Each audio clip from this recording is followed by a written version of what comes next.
Well, Mustafa Barghouti is Secretary General of the Palestinian National Initiative, the former Palestinian Information Minister, joins us live from Madrid on Skype. And some of the analysis we've heard so far suggests that the content of this agreement isn't too different from proposals that have been made before, including one agreement that was rejected by the Israelis. Is the real question now not necessarily how Hamas will respond, but what Netanyahu is going to do with this deal? Well, according to the American president, this is an Israeli plan, an Israeli offer. But what we still need to hear is that Netanyahu really accepts his own offer, if it is his offer. So the most important point here is that Israel must be held accountable for what is declared as an Israeli plan. And I think that's what Hamas and other resistance movements should insist on, that there is a clear statement by Netanyahu that he is really approving or supporting this particular proposal. That's one point. The second point is that this declaration and this kind of details that we have heard clearly show that Israel and the United States of America are both admitting the failure of the Israeli war on Gaza, in the sense that it has failed in achieving all its goals. It has failed in imposing ethnic cleansing on Palestinian people in Gaza. It has failed to eradicate the Palestinian resistance. It has failed to bring back Israeli prisoners without an exchange deal. And that by itself will have a very big impact on Netanyahu and his future in the long run.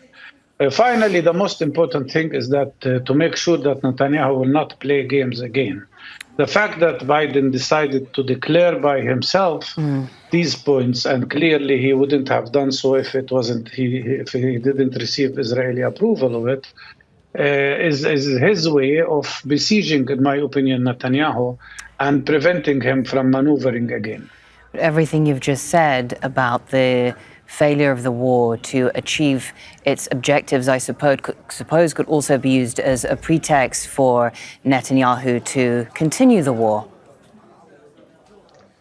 Yeah, if you could. But you see, it's interesting what Biden said, that Israel is getting isolated completely at the worldwide. And that he said that the continuation of the war will not bring Israel anything else. It will not bring Israel victory.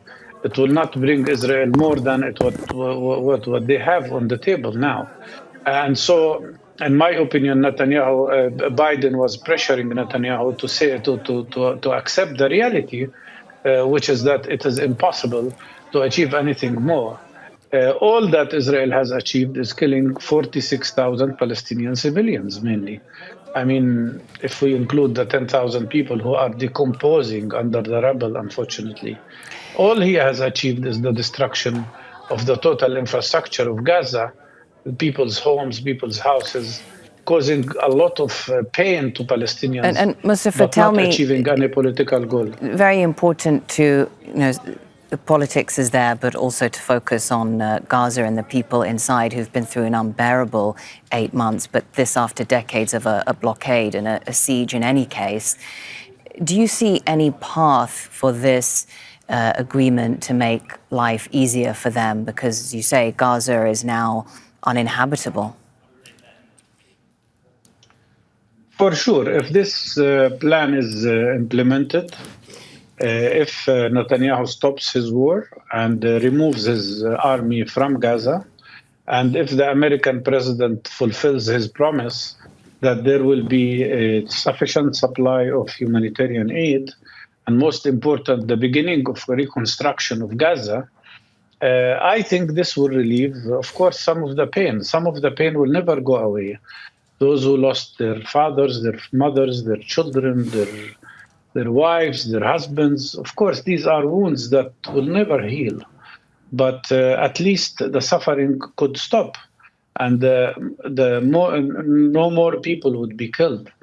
This is what we want. And at the end of the day, it's a turning point in the sense of showing that Palestinian people will never give up, will never surrender unless they get their freedom.